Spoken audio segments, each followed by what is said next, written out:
Welcome to Shadow Frames, where forgotten images reveal their darkest secrets. Today's photograph takes us back to the dawn of the 20th century, a time when photography was still relatively new, and the process of capturing an image required discipline and stillness. The year was 1910, an era of high-collared dresses, horse-drawn carriages, and gas-lit streets. A period when children were seen and not heard, and the veil between our world and whatever lies beyond seemed perhaps a little thinner. The photograph itself appears unremarkable at first glance, sepia-toned, with that slightly faded quality that comes with age. It shows a small girl, perhaps 6 or 7 years old, standing alone in what seems to be a garden or courtyard. She wears a simple white dress that reaches her ankles, with a high collar and puffed sleeves typical of the Edwardian period. Her hair is neatly arranged in ringlets, tied with a ribbon, and her expression is solemn, as was customary for photographs of that time when subjects needed to remain still for extended periods. Behind her stands a stone wall covered partially with ivy, and to her right there's the edge of what appears to be a wooden bench. The composition suggests this was taken at a family home, perhaps during a special occasion given the girl's formal attire. But it's not what we see that makes this image disturbing. It's what we don't see. The girl stands with her left arm extended slightly away from her body. Her small hand is positioned as if holding on to something, or someone. Her fingers are clearly curved around an invisible presence, the way one holds another's hand. Yet there is nothing there. No visible person, no object that could explain this peculiar positioning. When researchers digitally enhanced and magnified this section of the photograph, what they discovered sent chills through the historical photography community. The girl's fingers show slight compression marks, the kind made when holding someone else's hand. Her pinky finger is slightly raised, accommodating what appears to be another hand, though no other hand is visible in the image. Even more unsettling is the slight depression in the grass beside her, as if another pair of feet were standing there, leaving an impression without leaving a visible presence. The girl's own expression, initially read as the typical solemnity of early photography subjects, takes on a different quality upon closer examination. Her eyes are not focused on the camera, but slightly to her side, precisely where this invisible companion would be standing. The family who originally owned this photograph reportedly claimed the girl often spoke of a friend that nobody else could see. A friend she described as very old, despite looking like a child. A friend who had always lived in the garden and who didn't like to be seen by grown-ups. What invisible presence stands beside this solemn child from over a century ago? What connection bridges our world and whatever realm this unseen companion inhabits? And perhaps most disturbingly, what happens when such entities decide they no longer wish to remain invisible? The photograph came to our archives through the estate of the Harrington family. According to the handwritten note on its reverse, the child's name was Eleanor Harrington, daughter of Thomas and Margaret Harrington of Blackwood Manor in rural Somerset. The note, written in faded ink, simply states, Eleanor with her friend, summer 1910. This curious phrasing, with her friend, despite the child appearing alone, initially seemed like a simple mistake. Perhaps the photographer had intended to capture Eleanor with another child who stepped away at the last moment. But family journals tell a different story. Margaret Harrington's diary entries from that summer express increasing concern about her daughter's imaginary companion. Initially dismissed as childhood fancy, Eleanor's insistence on setting an extra place at dinner, leaving toys arranged for someone unseen, and having animated conversations with empty air began to disturb the household. Eleanor insists her friend is named Agatha and that she has lived in our garden for over 200 years, Margaret wrote in June 1910. She describes her in such detail, the style of her dress, the way she speaks in outdated phrases. I would think she had encountered such descriptions in books, but some details seem beyond what a child her age could invent.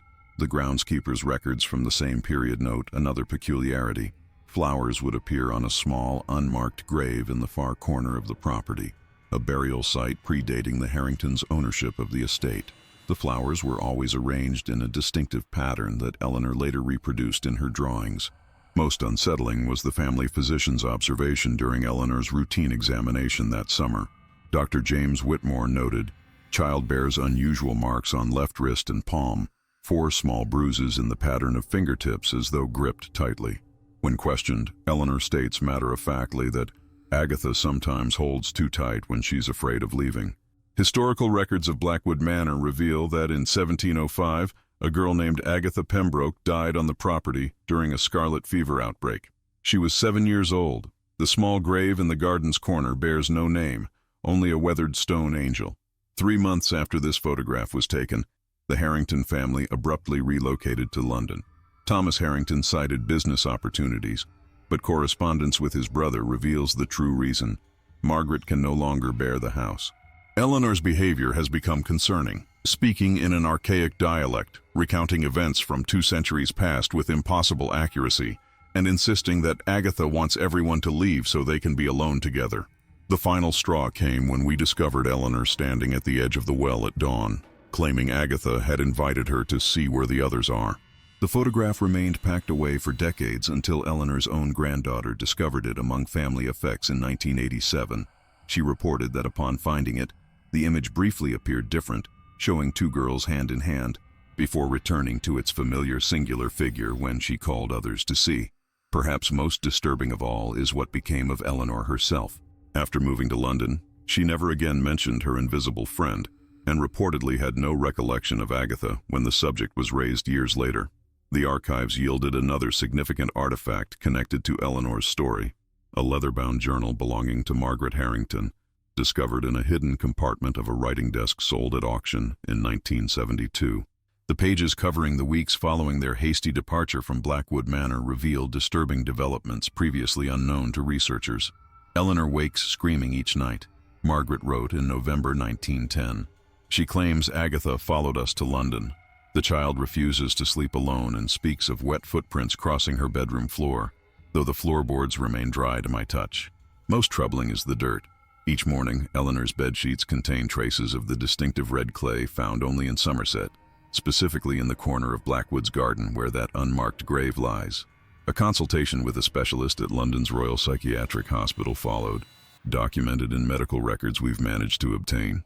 Dr. Edmund Clark noted, "Patient demonstrates signs of dissociative states, occasionally speaking in a voice unlike her own, deeper with archaic phrasing and vocabulary beyond her years of education. During these episodes, she refers to herself as Agatha and expresses resentment at being taken from home.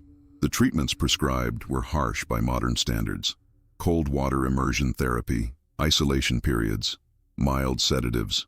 Margaret's journal expresses increasing desperation as Eleanor's condition worsened rather than improved. Then comes a curious gap in the documentation. 3 weeks with no entries in Margaret's journal, no medical reports, no correspondence. When the record resumes in January 1911, Eleanor is described as much improved and returned to her normal self, with no further mention of Agatha. The mystery of this gap was partially illuminated by a letter discovered in the personal effects of Thomas Harrington's brother, Edward, dated December 28, 1910. It contains a hurried account. "We have done as the old woman advised. Thomas was skeptical, but desperation drove us to try anything.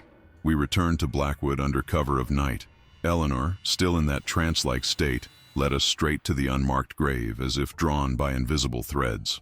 The woman performed her rituals, salt, iron, incantations in some language I couldn't identify. When she cut a lock of Eleanor's hair and buried it with the small personal effects we'd brought from Agatha's time, Eleanor collapsed. Thomas carried her back to the carriage, and she's been in deep sleep since. The woman warned us never to return to Blackwood, saying the link has been severed but could reform if proximity allowed." Parish records reveal that Blackwood Manor burned to the ground in 1923, the fire starting inexplicably in the garden corner before consuming the entire estate. The land was never rebuilt upon and remains vacant to this day, local superstition preventing development. Eleanor lived to the age of 86, becoming a respected botanical illustrator with a particular specialty in documenting cemetery flora. She never married and, according to those who knew her, maintained an unusual habit throughout her life. She would never allow anyone to hold her left hand. The most puzzling aspect of this case comes from a collection of newspaper clippings and local records I recently discovered while researching photographic anomalies of the early 20th century.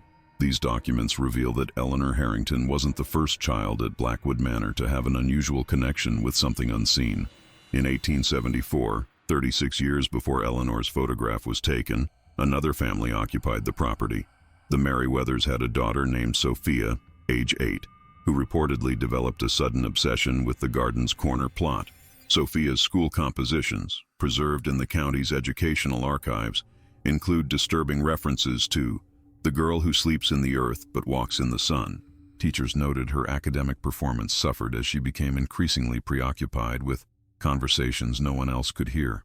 What connects these cases beyond location is a peculiar physical anomaly. Medical records for Sophia Merriweather indicate treatment for persistent discoloration and pressure markings on the left palm and wrist, identical to those later documented on Eleanor. The Merriweathers vacated the property after Sophia allegedly sleepwalked to the well 3 consecutive nights. Between the Merriweathers' departure and the Harringtons' arrival, Blackwood Manor changed hands 4 times, with no families staying longer than 18 months. Property records cite various reasons for these quick turnovers: business relocations, sudden illnesses, financial reversals. But local gossip suggested other motivations. I've uncovered something else that casts this case in an even more disturbing light. A groundskeeper's map from 1860 shows that the unmarked grave wasn't always isolated. It originally existed within a small cemetery containing 7 graves, all victims of the same scarlet fever outbreak that claimed Agatha. During renovations in 1865, the previous owner had the other graves relocated to the parish churchyard, but for reasons undocumented, Agatha's grave remained untouched. Most chilling is what I found in Eleanor's own effects, donated anonymously to our archives last year. A small leather pouch containing a child's tooth, a tarnished silver thimble, and a scrap of paper with childish handwriting. I promised to come back. The paper, when tested, contained traces of the same red clay mentioned in Margaret's journals. Even more unsettling was a photograph taken of Eleanor on her 80th birthday. In it, she sits in a garden remarkably similar to Blackwood's, though the estate no longer existed. Her left hand rests on the bench beside her, positioned identically to her childhood stance, slightly away from her body, fingers curved as if holding something unseen. The curator who processed her donation reported an unusual phenomenon. When the items were being cataloged, every pen used to document them inexplicably failed, leaving half-finished inventory notes. Digital cataloging attempts were similarly affected, with files corrupting or devices shutting down unexpectedly. The photograph of Eleanor that began this investigation has itself become a source of concern. 3 separate conservators working with the image have reported the same dream. A young girl in period clothing asking them to make room for 2.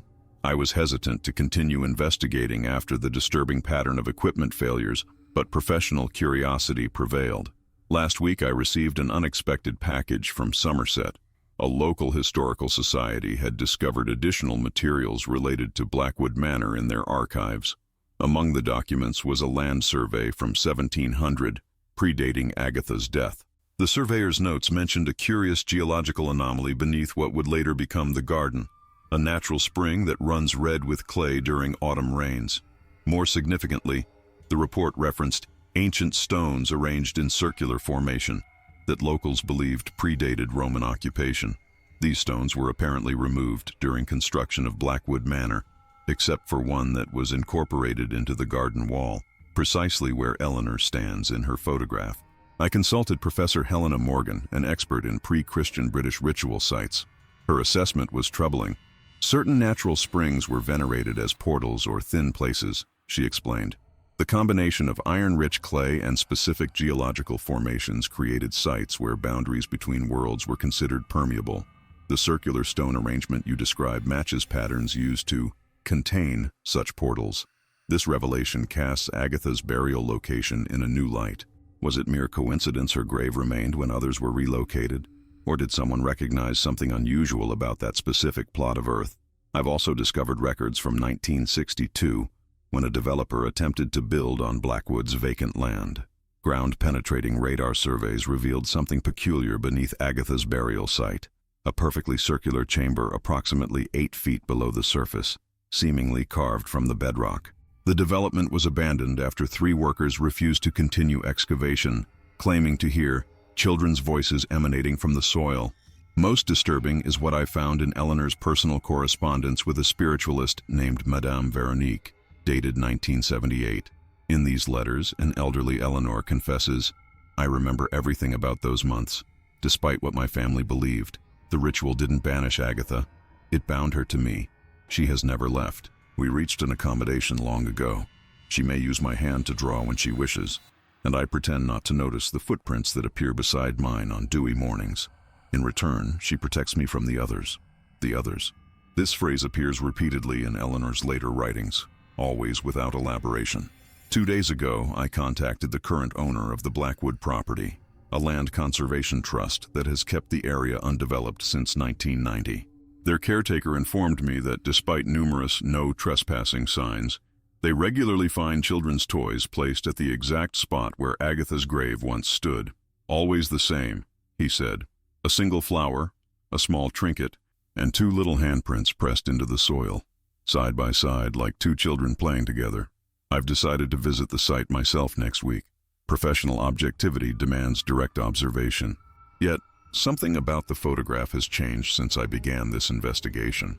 When viewed from certain angles, I can almost perceive a second figure taking shape beside Eleanor, like a watermark slowly becoming visible on aged paper. The photograph haunts me now. I've taken to covering it at night, unable to bear how the second figure grows clearer in my peripheral vision, while becoming frustratingly indistinct whenever I look directly at it. I'm convinced the image is changing, evolving as I delve deeper into its mysteries. My planned visit to Blackwood's grounds was delayed by unseasonable flooding that rendered the area inaccessible. The caretaker called it the worst in living memory, though historical records show a similar deluge in 1910. The same week, the Harrington family fled the property.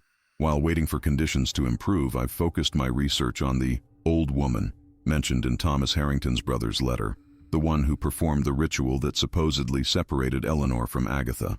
County records identify her as Marjorie Winthrop, a herbalist who lived on the outskirts of the village, regarded with equal measures of respect and suspicion by locals.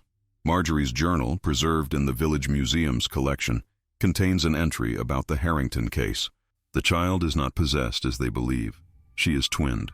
The entity attached to her is not malevolent, but incomplete, seeking wholeness through connection. I have not severed their bond, but merely muted it. To truly separate them would require sacrifice greater than these parents are prepared to make. The girl will carry her shadow companion through life, though its voice may be silenced. The most alarming discovery came yesterday. While cross-referencing baptismal records from Agatha's time, I found that Eleanor Harrington shared her birthday with Agatha Pembroke, both born on May 17th, exactly 200 years apart. This connection transcends coincidence, suggesting something cyclical in these manifestations. I've begun noticing other disturbing patterns. Every family with a daughter who experienced unusual phenomena at Blackwood arrived at the property in years ending in 1870, 1890, 1910. The property has remained empty during these significant decades since the manor burned, perhaps breaking whatever cycle was established, until now. This morning I received news that the Conservation Trust has reluctantly sold Blackwood's land to a developer planning to break ground next spring, 2023 becoming 2024. Construction will begin with excavation of the garden area for a planned community center. More immediately concerning is what happened today while examining Eleanor's photograph under specialized lighting. The image revealed something previously invisible, a thin line of text at the bottom margin, written in what appears to be a child's hand. The words, faint but unmistakable, read, "We are waiting for the next one." I find myself checking property records, identifying families with young daughters who might move into the development planned for Blackwood's grounds. I tell myself this is responsible research, not the action of someone becoming obsessed. Yet I cannot ignore how the soil samples I collected from the site left rusty red smudges on my left palm that no amount of scrubbing will remove. Nor can I explain why I've begun dreaming of cool fingers intertwining with mine, or the voice that whispers each night, "Soon there will be room for 3. The soil from Blackwood never truly washes clean. I've tried every solvent and scrubbing technique, yet my palms remain stained with that distinctive rusted clay. My dermatologist found nothing medically concerning, but her eyes widened slightly when she noticed the faint impression marks across my left wrist. 4 small indentations, exactly like fingertips. Yesterday I broke protocol and brought Eleanor's photograph home. Professional boundaries have blurred as this investigation has consumed me. Around 3 this morning, I awoke to find myself standing in my study, the photograph clutched in my hands. though I have no memory of leaving my bed. The second figure has solidified further. I can now make out the outline of a small girl in period dress standing beside Eleanor, their hands clearly joined. Most disturbing is how the photographic paper has changed texture. The corner where the invisible figure stands feels perpetually cold to the touch, and the paper there has developed a strange porosity, as if it might absorb liquid or something else. The developer who purchased Blackwood's land contacted me this morning, seeking historical information for marketing materials. During our conversation, he mentioned something that sent ice through my veins. The project's lead architect insisted on adjusting the original plans to preserve a small circular area in what was once the garden. When asked why, she reportedly couldn't provide a rational explanation, only that she'd had persistent dreams about the space since visiting the site. I requested the architect's contact information, claiming scholarly interest. Her name is Caroline Harrington, Eleanor's great-granddaughter, though she seemed unaware of the connection when we spoke. She has a 7-year-old daughter. We're relocating to be closer to the development, Caroline mentioned casually. My daughter's been having trouble sleeping since I took this project. She keeps drawing pictures of the same little girl and saying she's made a promise to someone. I've combed through Eleanor's later journals more carefully and found encoded passages I'd previously overlooked. She developed a simple substitution cipher in her 20s, apparently to document certain experiences without risk of others' understanding.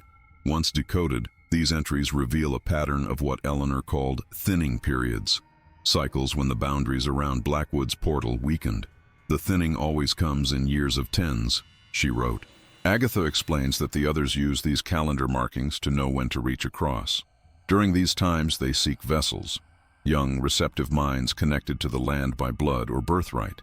Agatha protects me from their influence, but she cannot protect others. There have been 7 before her, and they hunger for completion. I've made a decision that may end my academic career. Tomorrow, I'm meeting Caroline and her daughter to show them Eleanor's photograph and tell them everything. Professional objectivity be damned. I cannot stand by while another child becomes entangled in whatever dwells beneath Blackwood's soil. Tonight, I placed the photograph in a locked metal box. Yet somehow, I keep hearing the faint sound of children's laughter from inside, and the unmistakable rhythm of small fingers tapping against the lid from within. I knew I wasn't being rational when I removed the photograph from the metal box at midnight. The tapping had become unbearable, not just in volume but in its plaintive rhythm, like a code I was meant to understand. When I lifted the lid, the sound ceased, but the image had changed again. Eleanor and the increasingly visible Agatha now stood slightly apart, a space between them as if making room for a third. My meeting with Caroline Harrington and her daughter Maya proved more unsettling than I anticipated. Maya, a solemn child with watchful eyes, noticed the photograph immediately among my research materials. "That's where they play," she said matter-of-factly, pointing to the garden corner in the image. "They told me they've saved my place." Caroline seemed troubled but not surprised. She explained that Maya had been sleepwalking recently, always found standing at her bedroom window, facing the direction of Blackwood's land despite it being miles from their current residence. "She draws this constantly," Caroline said, opening her phone to show me dozens of Maya's drawings, all depicting 3 girls holding hands. The central figure, unmistakably Maya herself, stood between 2 others dressed in period clothing from different eras. I shared what I'd learned about the property's history, watching Caroline's expression shift from academic interest to maternal concern. When I mentioned the coincidence of her family name, she grew pale. "My grandmother was adopted," she whispered. "I never knew our connection to the original Harringtons." The bloodline connection Eleanor's journals warned about hadn't been broken after all. It had simply gone unrecognized. As we spoke, Maya had wandered to my desk where the photograph lay. I noticed with horror that her left hand was positioned exactly as Eleanor's in the image, fingers curved as if holding an invisible companion. More disturbing still was the smudge of reddish clay on her palm, identical to mine, though she hadn't been near the Blackwood soil. "Maya, where did you get that dirt?" Caroline asked, noticing it too. "I didn't get it," Maya replied with that unnerving directness children sometimes possess. "It comes through when they hold my hand. They say it's so I'll recognize home when I see it." That night, unable to sleep, I returned to the decoded portions of Eleanor's journal, finding a passage I'd previously overlooked. Agatha confided that the ritual was never meant to separate us. The old woman knew what truly dwelled beneath the stones. Not just Agatha, but the 7 before her, and the ancient thing that collected them. The ritual was meant to bind it for another cycle, using my blood connection as a temporary seal. But such bindings weaken with time, and the 10-year thinning has become shorter with each cycle. I've made my decision. The development must be stopped, but formal channels will take too long. Tomorrow night I'll return to Blackwood with salt and iron as Marjorie Winthrop did over a century ago, not to perform her binding ritual, but to excavate Agatha's grave myself and discover what truly lies beneath the stones that mark this portal. The photograph sits before me as I write this, and I swear the space between the two girls has widened further, perfectly sized for a scholar who's forgotten the cardinal rule of investigation. Sometimes looking too deeply means being seen in return. I arrived at Blackwood's grounds just as twilight faded into darkness. The Conservation Trust's padlocked gate proved no obstacle. The chain had already been cut, hanging uselessly from the post. Someone had preceded me. The heavy weight of the shovel in my hand provided little comfort as I made my way through overgrown paths toward where the garden once stood. My phone's flashlight illuminated just enough terrain to navigate, though twice I nearly turned back when the light flickered and dimmed without explanation.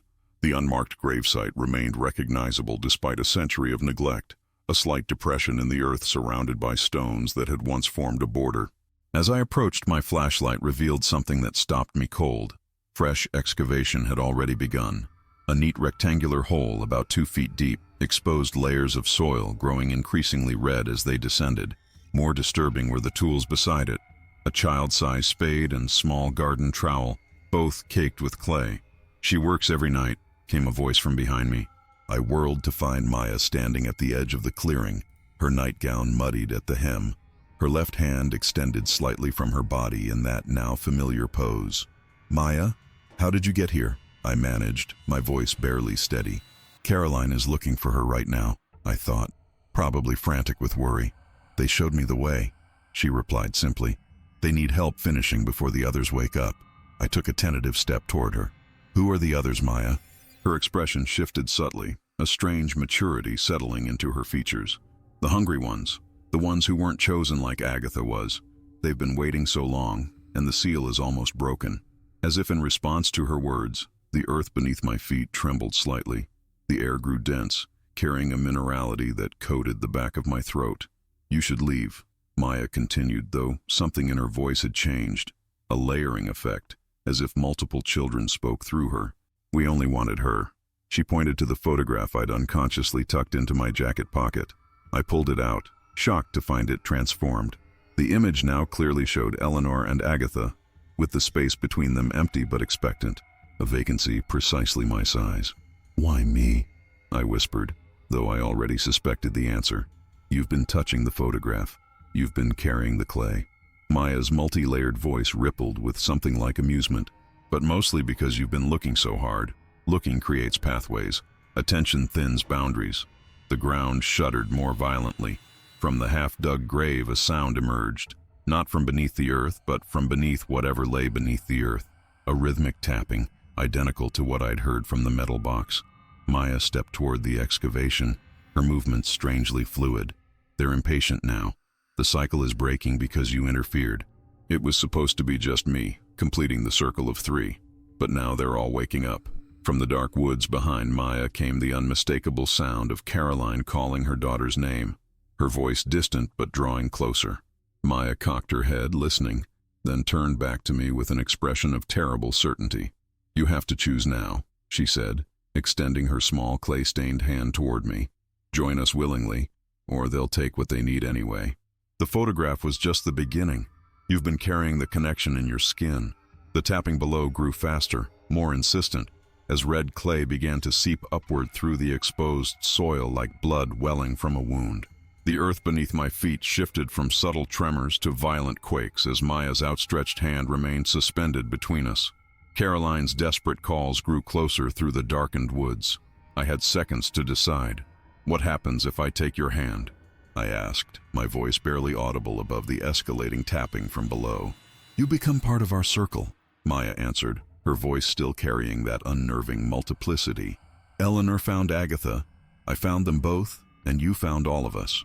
The pattern wants to complete itself." The excavation pit began to widen on its own. the red clay liquefying at its edges. Something white emerged from the dissolving earth, a small finger bone, then another, then fragments of a child-sized wrist. I stepped backward, but found my feet sinking into suddenly malleable ground. The photograph in my hand pulsed with unnatural warmth. "They're coming through whether you help us or not," Maya said. "Agatha can't hold them back anymore. The binding is broken. It was supposed to last until 2030, but you accelerated everything by connecting the pieces." A sudden realization struck me. The binding wasn't to keep Agatha away from Eleanor. It was to keep the others contained, Maya finished. 7 children buried alive during the construction of the original stone circle, long before Blackwood existed. Their sacrifice created the seal for something ancient beneath. Agatha was just the first to find a way to reach across after her death. The archive records about the ancient stone formation suddenly made terrible sense. Not a ritual site, but a prison built with unthinkable sacrifice. From the trees, Caroline emerged, her face transforming from relief at finding her daughter to horror at the scene before her. "Maya!" she screamed, rushing forward. What happened next occurred with nightmarish speed. The ground between Maya and me split open, revealing not a grave but a perfect circular shaft descending into darkness. The tapping became a deafening percussion as countless small hands emerged from the walls of the shaft, reaching upward, fingers composed of earth and bone and desperate intent. Caroline lunged for her daughter as Maya began to slide toward the opening. I moved without thinking, dropping the photograph and grabbing Maya's right hand while Caroline clutched her shoulders. The moment my skin contacted Maya's, visions flooded my consciousness. 7 children in ancient garb, faces contorted in eternal terror. Agatha desperately trying to protect Eleanor, and beneath them all, something vast and patient and hungry that had been feeding on their fear for centuries. "The photograph!" Maya cried, her voice momentarily her own again. "Destroy it!" Caroline pulled her daughter back as I released her hand and dove for the photograph, now sliding toward the pit. The image had changed again, now showing Eleanor, Agatha, and a shadow figure reaching up from below them, grasping at their joined hands. As my fingers closed around it, I knew what I had to do. Marjorie Winthrop hadn't performed a separation ritual. She'd renewed the binding, using Eleanor's connection to Agatha as an anchor. The photograph wasn't documentation. It was part of the ritual itself. The hungry hands from below were inches from my ankles now, the pit widening further as the ancient hunger sensed freedom within reach. The red clay beneath me seemed almost sentient as it shifted and bubbled, fingers of earth reaching for my ankles. With the photograph clutched in my trembling hand, I scrambled backward, dragging myself away from the expanding pit. "What do we do?" Caroline screamed, holding Maya tightly against her chest as the ground continued to fracture around us. The answer came not from conscious thought, but from somewhere deeper, an instinctive understanding born from my contact with Maya. The binding required blood and connection. Eleanor had served as the vessel for 1 generation, her blood connection to the land reinforcing the seal. Maya was meant to be next, but the cycle had been disrupted. "We need to renew the binding," I shouted over the cacophony of tapping that now sounded like hundreds of small fists pounding from below. "The photograph is a focus object." I pulled a small pocket knife from my jacket, a tool I'd brought to cut away undergrowth, and sliced across my palm without hesitation. As blood welled up, I pressed it against the photograph, watching as the crimson liquid seemed to sink into the paper rather than stain it. "Caroline, your hand too, you share the bloodline." To her credit, she didn't hesitate. Settling Maya on more stable ground away from the pit, she rushed to my side, took the knife, and made a similar cut across her palm. When her blood touched the photograph, the paper began to emit a soft, pulsing glow. "It's not enough," Maya called, her voice once again overlaid with others. The circle must close completely. Understanding dawned horribly. The original binding had used 7 children. Marjorie Winthrop had temporarily renewed it with Eleanor's connection to Agatha, but now, with the seal so weakened, it would take more. From the woods behind us came an unexpected voice, the caretaker of the Conservation Trust, an elderly man I'd spoken with by phone but never met. "I've been waiting for this night for 40 years, he said, approaching with surprising steadiness despite the trembling earth. My grandmother was Marjorie Winthrop. She knew this day would come. From his pocket, he produced a small bundle wrapped in faded cloth, which he unwrapped to reveal a child's tooth, a tarnished thimble, and a lock of hair tied with ribbon, the exact items described in Eleanor's papers. These belong to the 7 original children, he explained. My family has protected them, waiting for when they would be needed again. He knelt beside us, adding his blood to the photograph without prompting. The moment his blood touched the paper, the image changed once more, now showing a complete circle of children holding hands around the perimeter of a pit, their faces solemn but determined. "We must complete the circle physically," the caretaker said, extending his bleeding hand toward Caroline.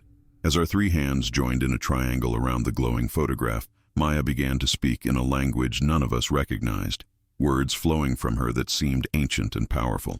The ground's violent shaking gradually subsided, the reaching hands from below retreating inch by inch into the earth. The pit began to close, red clay flowing back together like healing flesh. The tapping faded to a distant, muffled rhythm, then to silence. But as calm returned to Blackwood's cursed ground, Maya's eyes met mine with terrible knowledge. "This won't hold forever," she whispered, her voice momentarily her own. "We've bought time, not victory. They'll find another way through. They always do." The aftermath of that night at Blackwood left physical and psychological scars I suspect will never fully heal. The slash across my palm refused to close properly for weeks, weeping a strange mixture of blood and clay that stained my bandages russet brown. Caroline's wound behaved similarly, while the caretaker, Morris Winthrop as we later learned, seemed almost accustomed to his perpetually seeping cut. "Blood offered freely to the binding never truly stops flowing," he explained when we met again, 1 month after that terrible night. "My grandmother bore her mark for 60 years. It becomes manageable, but it remains a reminder." We gathered in my office away from Blackwood soil and distant enough from Maya that she might have some reprieve from what now dwelled partially within her. Caroline had noticed changes in her daughter, subtle shifts in personality, moments when Maya would speak with uncanny maturity or knowledge of things she couldn't possibly know. "She dreams of them every night," Caroline whispered, cradling her wounded hand. "Not just Agatha and Eleanor anymore, but all 7 of the original children. She can name them now. Elspeth, Thomas, Jane, William, Mary, Robert, and Catherine. Children taken from the village in 1643 during what locals called the hungry season." Morris nodded solemnly. The settlement that predated Blackwood was failing. Crops withered, livestock perished. The elder council struck a bargain with something they discovered beneath the ancient stones. "A sacrifice," I murmured, the photograph on my desk seeming to pulse faintly at the word. 7 children to seal away what they glimpsed below, Morris confirmed. My ancestors were tasked with maintaining that seal through the generations. But knowledge fades, bloodlines thin. By Agatha's time, no one remembered the purpose of the stone circle in that corner of land. The photograph had changed permanently after that night. It now showed a clear image of 8 children, Eleanor, Agatha, and the 7 original sacrifices, standing in a perfect circle around a dark, central space. Their expressions were neither fearful nor joyful, but watchful, vigilant. "What happens in 2030? I asked, recalling Maya's words about the binding. Morris's weathered face grew grave. "The original pattern repeats every 387 years, a cycle calculated by my ancestors based on celestial alignments. 2030 marks the completion of one such cycle since the first binding. The thinning will reach its maximum potential." Caroline leaned forward intently. "And we've weakened it by interfering with the 10-year pattern?" "We've disrupted but not destroyed it," Morris said. "The entity below now knows different pathways, through images, through attention, through clay carried on skin. It's learning." The implications chilled me to my core. Every photograph I'd examined, every artifact I'd handled, every document I'd read with such scholarly attention, all had been threads unknowingly strengthening connections to whatever waited beneath Blackwood. "Can it be stopped permanently?" I asked, though I suspected the answer. Morris's silence spoke volumes, but it was Maya who responded, appearing suddenly in the doorway of my office, though Caroline had left her with a colleague in the library. "Not stopped," she said, her voice layered with echoes not her own. "Only contained, until the right vessel is found." Her small left hand was extended slightly from her body, fingers curved around something invisible, yet undeniably present. The photograph has adapted once more. I now see not just the circle of children, but fine threads of clay-colored light extending outward from the image toward anyone who views it for too long. These filaments are almost invisible unless caught in certain angles of light, like spider silk, waiting to adhere to unwary observers. I've warned the museum staff who've helped preserve and digitize the Blackwood collection, though most think my caution is merely academic thoroughness rather than genuine concern. I dream of those 7 original children now, not as the solemn guardians from the photograph, but as they were in their final moments, confused, frightened as village elders led them to the stone circle during that desperate, hungry season of 1643. Their small faces twisted in betrayal as they realized their purpose. These aren't my memories, yet they arrive with such visceral clarity that I wake tasting soil and iron in my mouth. Maya has developed what her doctors call dissociative episodes, though Caroline and I recognize them as moments when the others speak through her. During her most recent episode, she drew a perfect map of Blackwood's grounds as they appeared 3 centuries ago, including underground chambers never documented in any historical record. Most disturbing was the intricate rendering of what appears to be a vast network of root-like structures extending deep beneath the sealed pit, growing, stretching toward adjacent properties. They're finding other ways, Morris explained when I showed him the drawing, like water seeking the path of least resistance. Yesterday, I received a concerning email from the developer who purchased Blackwood's land. Despite the binding ritual stabilizing the physical manifestations, construction crews reported numerous equipment failures when attempting to break ground near the garden's corner. More alarming were the children's toys discovered each morning at the site, small trinkets no one claimed to have left. The developer mentioned these anomalies casually, as curious anecdotes rather than warnings. This casual dismissal of the uncanny is perhaps most frightening of all. How easily humans rationalize away danger until it's too late. It's testing boundaries, Morris said when I called him. The entity below sent 7 children as its first emissaries, then just Agatha. Now it experiments with simpler manifestations, objects, impressions, dreams, conserving energy while searching for weaknesses. My wound finally stopped weeping yesterday, the cut sealing into a perfect line across my palm. Yet rather than feeling relief, I sensed something conclusive in this healing, as if a connection had been completed rather than severed. This morning I tried a simple experiment. I placed the photograph face down on my desk and set a glass of water beside it. Within hours, the water had developed a reddish tinge, though the photograph remained dry to the touch. Most troubling is what arrived in yesterday's mail, a small package containing soil samples from 27 archaeological sites across Britain, part of a research exchange I'd arranged months ago. Each sample comes from locations with ancient stone circles. I wonder now how many other villages experienced a hungry season, how many other bindings might exist across this ancient landscape, and what might happen if they were all connected, thread by invisible thread, photograph by photograph, blood by blood. The clay-colored threads spreading from the photograph no longer surprise me. I've come to expect them. What alarms me is how they've begun to appear elsewhere, stretching from the soil samples, from Maya's drawings, even from the pages of my own research notes. They've become a visual manifestation of connections I once only theorized. Last night I discovered my phone contained dozens of photographs I never took, all images of circular stone formations from the archaeological samples. In each picture, a small shadow stands in the center of the stones. The metadata shows these photos were all captured at precisely 3:17 a.m., while I was ostensibly asleep. Morris called this morning, his voice tense.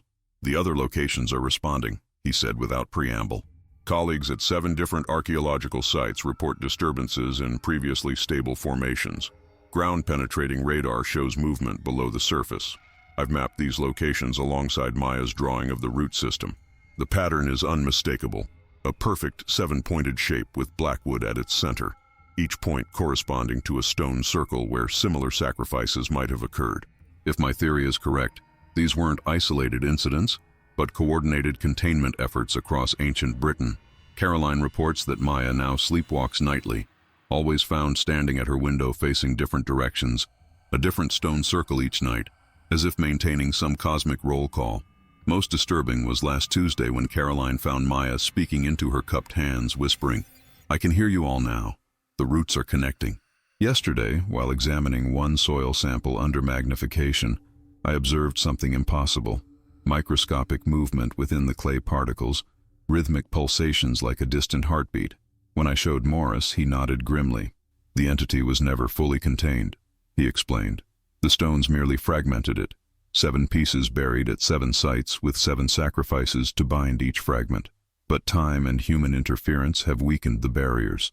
I've calculated the celestial alignment Morris mentioned. The full convergence in 2030 isn't merely a calendar date.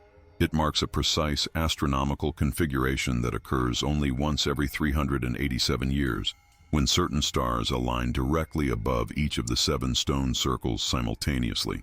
The implications are staggering. What our ancestors fragmented and buried with such sacrifice was attempting to reconstitute itself, using human attention, connection, and blood as catalysts. This morning, I noticed something on the photograph that chilled me to my core. The circle of children has shifted position slightly, no longer forming a perfect containment ring. Their alignment now creates a 7-pointed star, matching the geographical pattern of the stone circles. Maya's most recent drawing shows the underground root system nearly complete, 6 locations connected to Blackwood, with only one tenuous gap remaining. At the center, where all roots converge, she's drawn a large eye opening. When I called Morris to share this development, his housekeeper answered instead.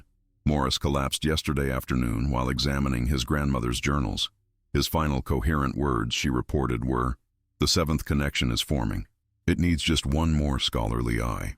I understand now with terrible clarity. By investigating, documenting, and connecting these sites through my research, I haven't been studying the phenomenon. I've been completing it. The photograph's glass frame shattered this morning without being touched, sending fragments across my desk like shrapnel. I instinctively reached for the image itself, cutting my finger on a sliver of glass. A small wound, insignificant compared to our ritual cut, yet blood dripped directly onto the children's circle. The droplet didn't stain the paper but vanished into it, absorbed completely as the image rippled like disturbed water. Within seconds, my phone lit up with simultaneous texts from Caroline and 3 archaeological colleagues at different sites.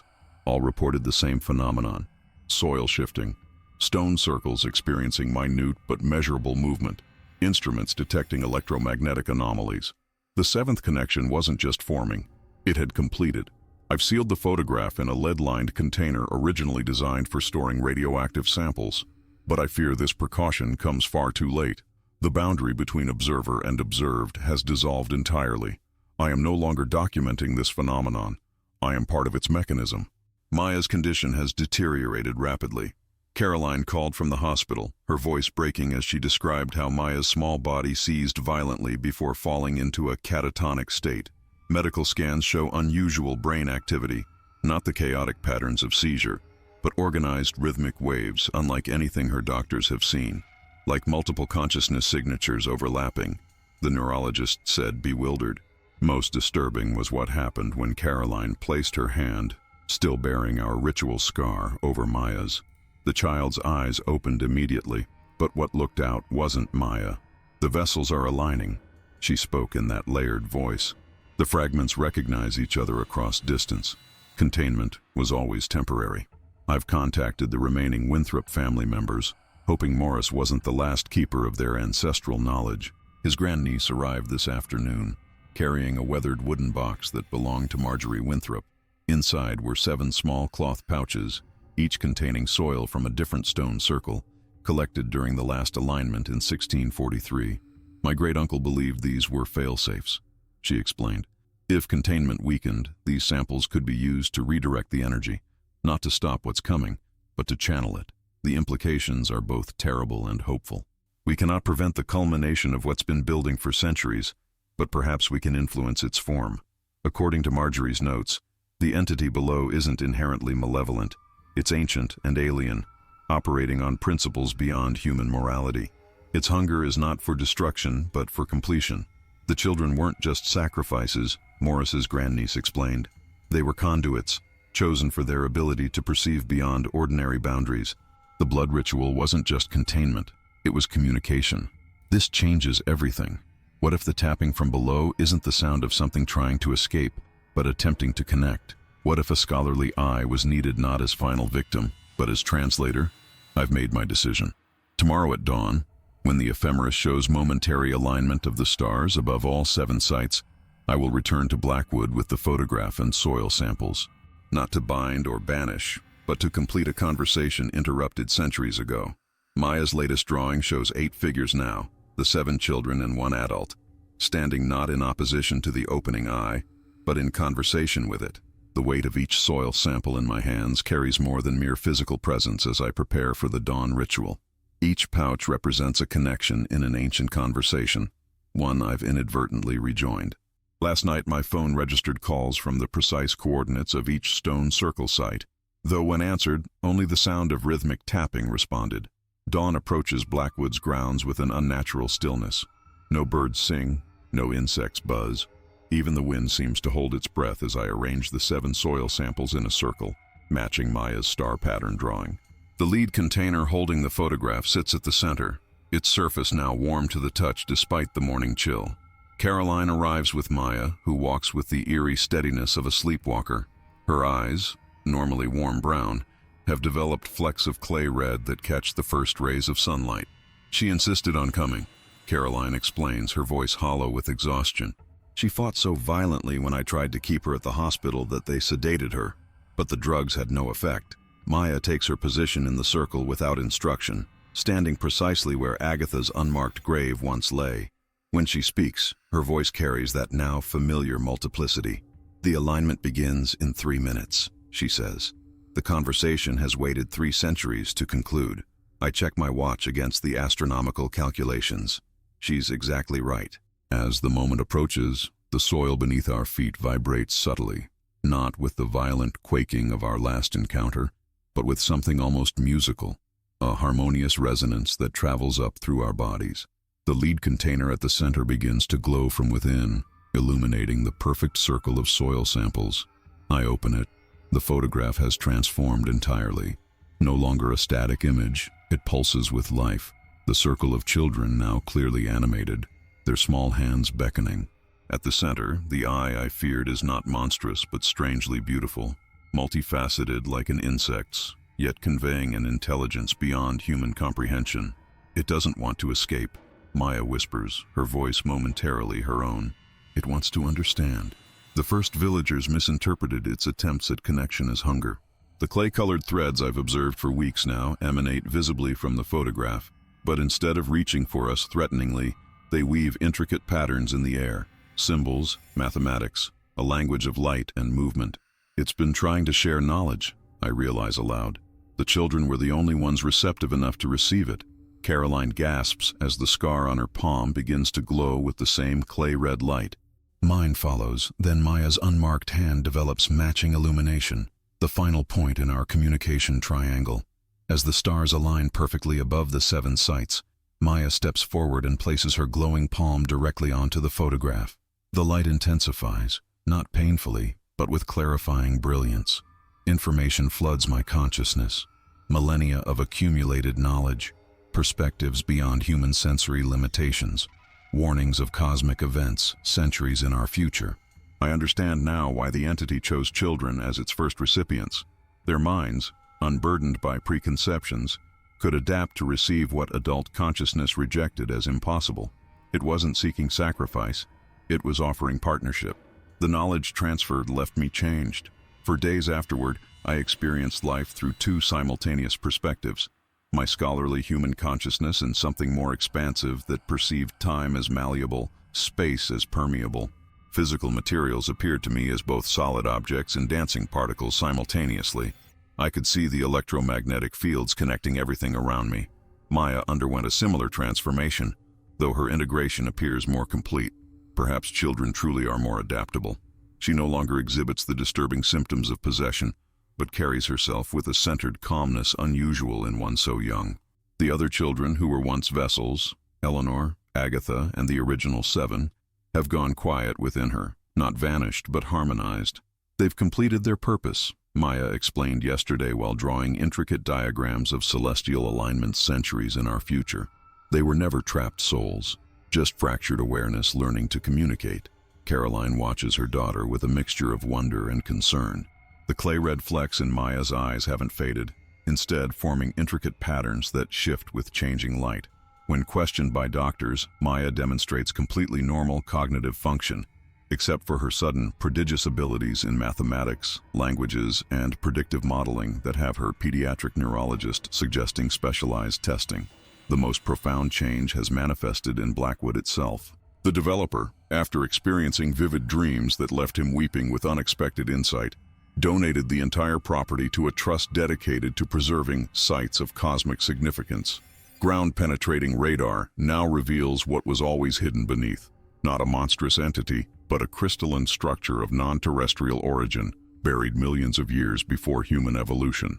Morris Winthrop, against all medical explanation, awakened from his coma yesterday. His first words were, "The misunderstanding is corrected. Our ancestors acted from fear, not wisdom." His family's multi-generational guardianship wasn't protecting humanity from something malevolent, but preserving a connection they only partially comprehended. The 7 archaeological sites have shown similar crystalline structures beneath their stone circles, arranged in a perfect septagram pattern across Britain.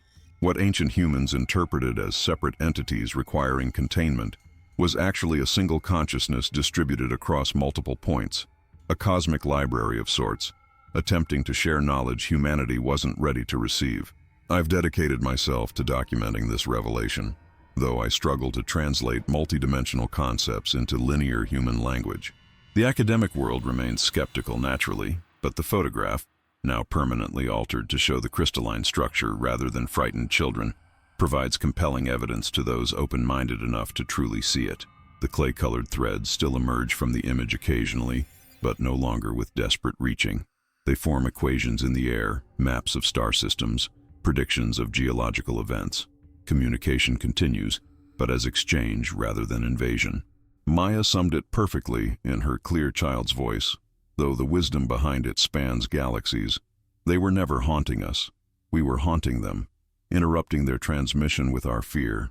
The geological reports from all 7 sites tell the same impossible story. The crystalline structures are growing, not as physical formations do by accumulation, but as consciousness expands by understanding. Each site shows nearly identical expansion patterns beginning precisely when the photograph was first handled in our archives. The connection was always there, waiting for recognition. I've been working with Maya to translate the equations that form in the air above the Blackwood photograph. Her facility with this alien mathematics exceeds anything human education could have provided. Together, we've decoded enough to understand that what ancient people interpreted as a cosmic library is actually more like a seed, planted deliberately across our planet during its formative stages to germinate when humanity reached sufficient understanding. Caroline has noticed other changes beyond Maya's intellectual abilities. Plants flourish unnaturally in her presence. Electronic devices function with improved efficiency. Most strikingly, animals approach her without fear, often standing in geometric formations around her as if receiving information.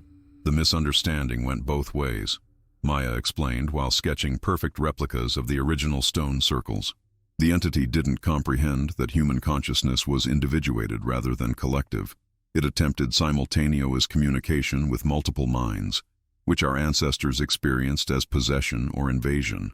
Morris Winthrop's recovery defies medical explanation. His brain scans show unusual activity in regions typically dormant in humans. When consulted, he revealed that his family's guardianship included meditation practices passed through generations, techniques remarkably similar to those described in the crystalline transmissions. "We were never containing something dangerous," he told me. "We were preserving something precious until humanity could comprehend it.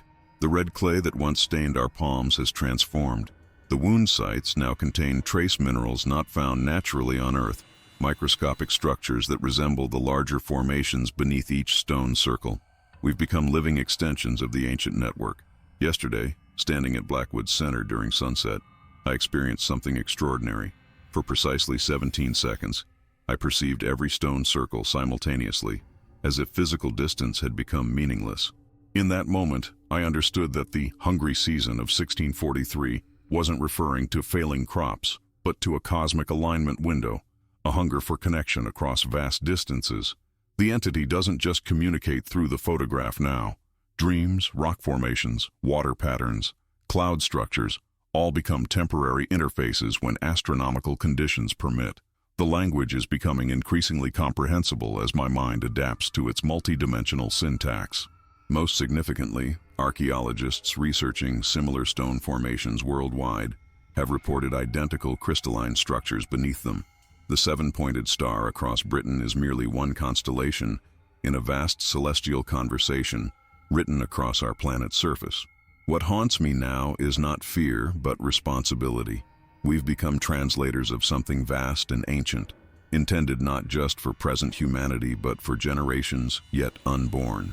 The photograph that began this journey will eventually deteriorate, but the connection it helped establish transcends its physical medium, continuing through us, through Maya, through anyone who truly sees with understanding rather than fear. The crystalline network beneath the seven sites has begun communicating through more than just our small circle of awareness.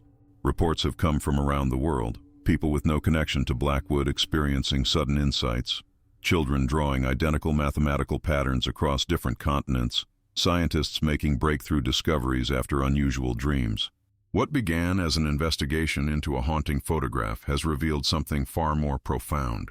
Not an entity seeking escape or domination, but a planetary communication system designed to activate when humanity reached a specific developmental threshold.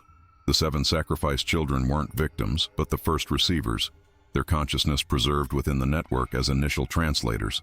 Last night, as Maya and I sorted through the final translations, the photograph underwent its final transformation. The image now shifts depending on who views it. Each observer sees what their consciousness is prepared to understand. Some perceive only a normal Edwardian-era portrait. Others see the circle of children, while those ready for deeper knowledge glimpse the crystalline network's true form. It was never about haunting or possession, Morris explained during our final meeting at Blackwood. The stone circles weren't prisons but amplifiers, the sacrifices not deaths but transcendences. Our ancestors understood this partially. Their understanding filtered through their cultural framework. Caroline has established the Blackwood Foundation to protect all seven sites and coordinate research into the crystalline communications. Universities worldwide have formed a consortium to study the mathematical principles being transmitted, principles that might revolutionize our understanding of physics, consciousness, and cosmic interconnectedness.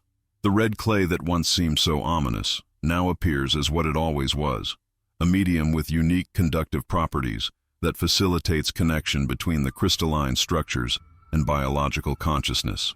The stains on our hands have become microscopic interfaces, allowing clearer reception of information that would otherwise remain imperceptible.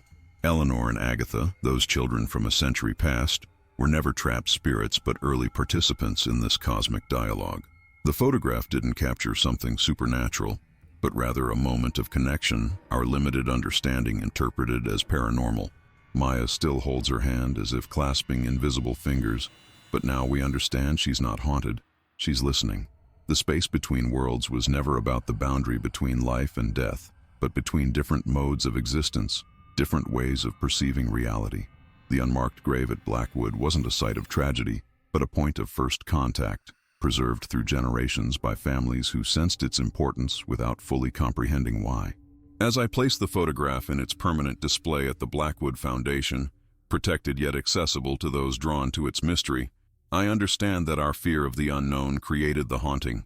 The entities weren't reaching for us in hunger but in offering, waiting for minds ready to receive. The shadows in these forgotten frames were never darkness at all, but light beyond our previous capacity to perceive. A conversation begun centuries ago, continuing through generations, and now, finally, understood. The original photograph has been archived in the Blackwood Foundation's climate-controlled vault, but I keep a digital copy on my desk. Sometimes, when the light hits my screen just right, I can see how the image continues to evolve, subtle shifts that most would dismiss as digital artifacts or tricks of perception. I know better. What began as an investigation into a seemingly supernatural phenomenon has revealed something far more profound about human consciousness itself. The entity beneath Blackwood wasn't alien in origin as we first theorized. It was us, a reflection of human potential from a possible future, reaching backward through time using the crystalline network as conduits. Maya explained it first, in that clear way children have of simplifying the complex. They're not spirits or monsters or aliens. They're what we could become if we remembered how to see properly. The 7 original children weren't sacrifices but volunteers, the first humans to comprehend what the stone circles actually represented. Quantum entanglement points where probability collapses into potential. Their consciousness didn't end but expanded, becoming the foundation for what would eventually evolve into a distributed awareness spanning generations. Eleanor and Agatha weren't ghost and victim, but early successful translations of this awareness into linear time. The photograph didn't capture something supernatural, but a moment where quantum probabilities overlapped visibly. The red clay contains unique mineral properties that facilitate synaptic connections beyond normal human capacity. The patterns of the stone circles mirror neural networks. Even Maya's drawings were not predictions but recursions, the future reaching back to ensure its own emergence. I understand now why the entity appeared differently to each observer, why it manifested through children's perceptions more easily, why it used physical objects like photographs as anchors. It wasn't communicating from outside human experience, but from its furthest edges, the consciousness we're capable of evolving into if we can overcome our perception of separation. This morning, Caroline called with news that will test our newfound understanding. Development companies have purchased land surrounding 3 of the 7 sites, with plans that would disrupt the geometric alignment necessary for the network to function. The Blackwood Foundation lacks resources to protect all locations simultaneously. Meanwhile, Maya's latest drawings show a critical juncture approaching, a moment when the crystalline network reaches either sufficient integration to sustain itself permanently or begins irreversible degradation. The hand I sometimes feel touching mine isn't a ghost or entity. It's a probability reaching through time, the potential of what humanity might become if this knowledge survives. The true haunting was never about the past, but about a possible future, attempting to ensure its own existence. What began with a little girl seemingly holding invisible hands in a century-old photograph has revealed the most profound truth. We aren't being haunted by something alien, but by our own potential evolution. The question remains whether we'll recognize it in time. The world transformed around us in ways both subtle and profound. Universities that initially dismissed our findings as pseudo-scientific nonsense now established dedicated departments for what they termed temporal consciousness studies.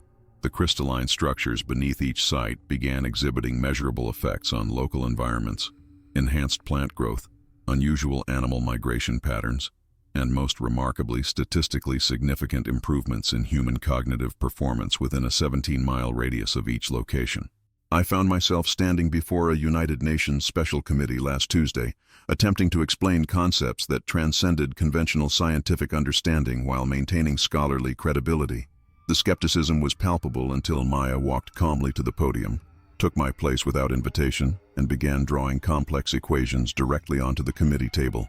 "You're still thinking linearly," she said to the assembled diplomats and scientists, her voice carrying that strange harmonic quality that emerged whenever the network spoke through her. "Time doesn't flow in one direction. Consciousness doesn't stop at skin boundaries. These aren't separate sites. They're nodal points of a single system designed to help humanity remember what it once knew and will know again." The Blackwood Foundation secured emergency protection orders for the threatened sites, while archaeologists around the world began reporting similar crystalline structures beneath ancient monuments previously thought unrelated. The pattern wasn't just limited to Britain's 7 points. It spanned continents, forming geometric connections that became visible only when mapped against both terrestrial and celestial coordinates. Caroline, once skeptical of anything beyond conventional explanation, now coordinates global research teams with remarkable efficiency. The wound on her palm has developed into something like living circuitry, microscopic patterns that shift and realign daily, reflecting the network's activity. "We misunderstood everything," she told me yesterday as we reviewed satellite imagery showing energy fluctuations between sites. Those children weren't taken by something. They became something. And now it's happening again, but with understanding rather than fear. The photograph that started everything continues its transformation. When I examined it this morning, the children were no longer arranged in a circle, but formed a double helix pattern. Eleanor and Agatha stood at its center, their free hands extended outward as if inviting others to join. Most extraordinary is what happens when someone touches the photograph while holding Maya's hand. They report experiencing what can only be described as temporal expansion, awareness extending beyond the present moment into both past and future simultaneously. Scientists have measured significant changes in brain activity during these connections, with neural patterns mimicking the geometric arrangement of the global network. The greater revelation isn't that something supernatural exists, but that what we call supernatural is merely natural phenomena beyond our previous perceptual limitations. The boundaries between science and mysticism, between history and prophecy, between individual and collective, all are revealed as artificial constructs of limited consciousness. Yet despite these profound discoveries, threats remain. Corporate interests view the crystalline network as exploitable resources. Religious extremists declare it demonic influence. Government agencies seek to weaponize its potential. What was once a mystery contained in a singular photograph has become humanity's most crucial evolutionary crossroads. We gathered at Blackwood on the autumn equinox, precisely 1 year after first opening the lead container. The 7 sites worldwide pulsed in perfect synchronization, visible from space as points of subtle luminescence. I stood with Caroline, Morris, and Maya at the center of what was once a feared location, now transformed into something like a living observatory. The photograph rested on a simple pedestal of the same red clay that once seemed so ominous. Its surface rippled occasionally, like water disturbed by gentle rain, as images shifted between past and future potentials. No longer a static moment captured in time, but a window through which time itself could be observed. "It's nearly ready," Maya said, her voice entirely her own, yet somehow expanded, resonant with newfound clarity. The clay-red patterns in her eyes had stabilized into something like a second iris, not frightening but beautiful in its complexity. Government representatives from 23 nations stood at a respectful distance, alongside scientists, theologians, and indigenous knowledge keepers who'd recognized the patterns from their own cultural memories. The development companies that once threatened the sites had withdrawn after their executives experienced simultaneous dreams of crystal clarity, waking with transformative understanding. The Blackwood Foundation had expanded beyond protection into education, teaching perception techniques that allowed humans to consciously access the network without fear or misinterpretation. What began as a research initiative into a haunted photograph had evolved into humanity's first formal contact with its own potential future. Eleanor completed the first translation cycle, Maya explained as she placed her hand on the photograph. Agatha maintained the connection through isolation. I represent integration, and you, she looked directly at me, you provided the crucial element of conscious documentation. As the equinox alignment reached its peak, the photograph released all its remaining energy into the network. The image cleared permanently, showing simply what it had always been at its core: a little girl standing in a garden, smiling at possibilities only she could see. "The story isn't ending," Morris said, his weathered face peaceful. "It's finally beginning properly." Carolyn's scientific papers on the crystalline consciousness had revolutionized multiple fields, earning both acclaim and controversy. Yet watching her daughter stand confidently between worlds, she measured success differently now. "Each generation sees further than the last," she murmured. "That's not haunting, that's evolution." I placed my hand beside Maya's on the photograph one final time, feeling the familiar resonance but without the earlier sense of urgency or fear. The energy flowed both ways now, a conversation rather than an intrusion. Where shadowy figures and ghostly impressions once disturbed me, I now recognized the outline of humanity's becoming, not supernatural entities reaching in from beyond, but ourselves reaching back through time's permeable membrane.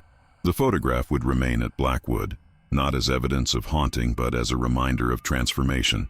The little girl in the image had never been holding hands with something invisible and frightening, but with potential made manifest, a connection that had always existed, waiting only for eyes ready to truly see. As autumn fades to winter, I've found myself drawn to the Blackwood site with increasing frequency, though my academic work has largely concluded.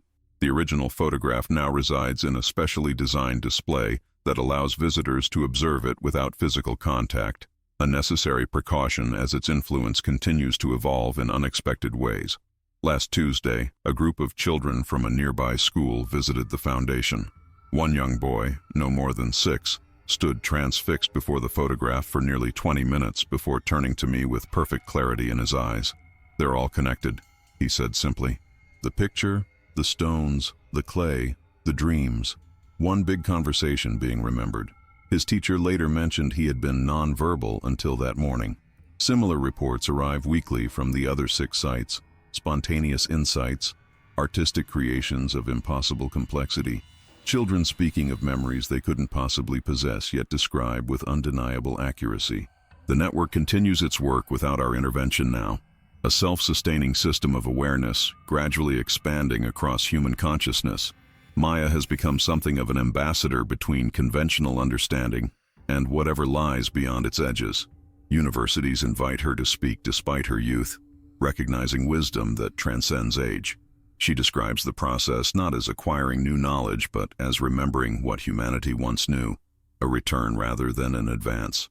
Time doesn't just move forward, she explained during her recent presentation at Cambridge. It breathes in all directions simultaneously. What we call ghosts or hauntings are often just moments where that breath becomes visible.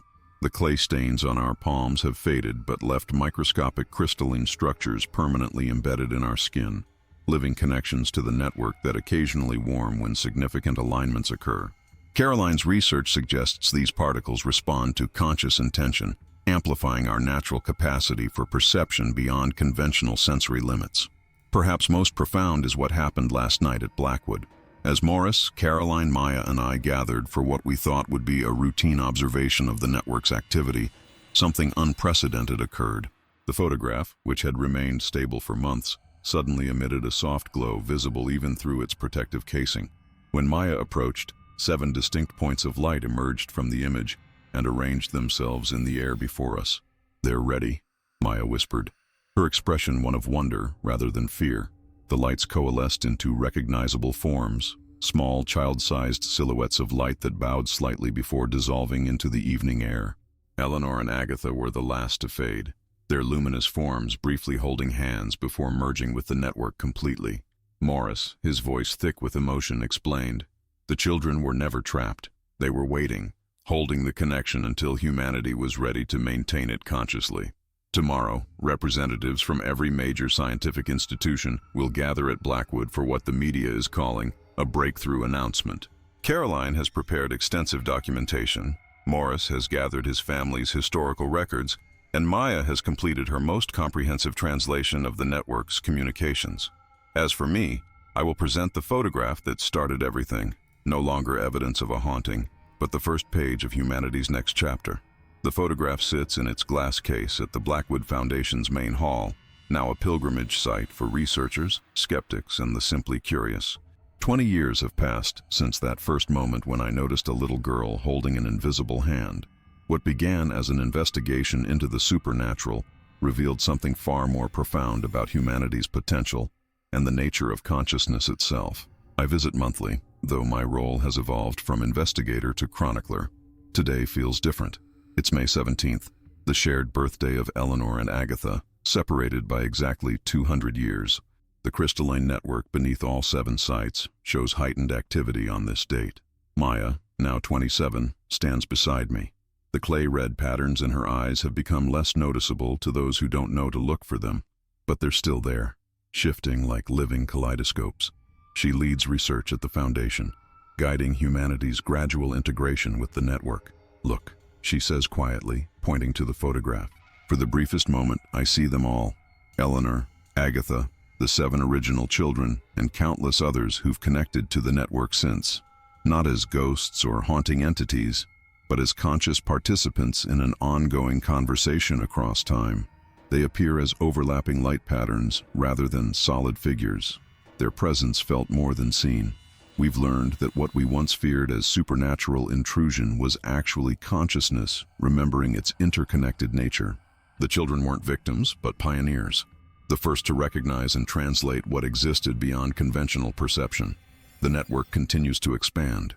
Archaeological discoveries regularly confirm new nodal points across continents, each activating as humanity's collective awareness reaches appropriate thresholds. What began with 1 photograph and 1 child has become a planetary awakening. Visitors to any of the 7 original sites occasionally report seeing children playing at the periphery of their vision. Not ghostly apparitions, but glimpses of potential futures briefly overlapping with our present. The boundaries between what we once categorized as past, present, and future have revealed themselves as permeable membranes rather than fixed barriers. Caroline enters the hall, the faint crystalline circuitry visible beneath her skin when she stands in direct sunlight. The United Nations has officially recognized all major nodal points as protected consciousness heritage sites, she announces. Humanity is finally accepting that we're part of something larger than we understood. As we stand together before the photograph that started everything, I reflect on how completely our understanding has transformed. What we initially interpreted as a haunting was actually an invitation.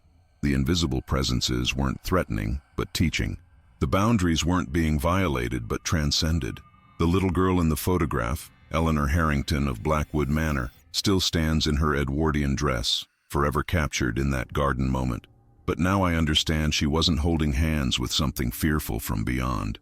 She was connecting with possibility itself, showing us a capacity we'd forgotten. I place my palm against the glass, feeling the faint warmth of recognition from the network. We were never being haunted by others. We were being reminded of ourselves. Another photograph, another dark secret revealed. Until next time, this has been Shadow Frames.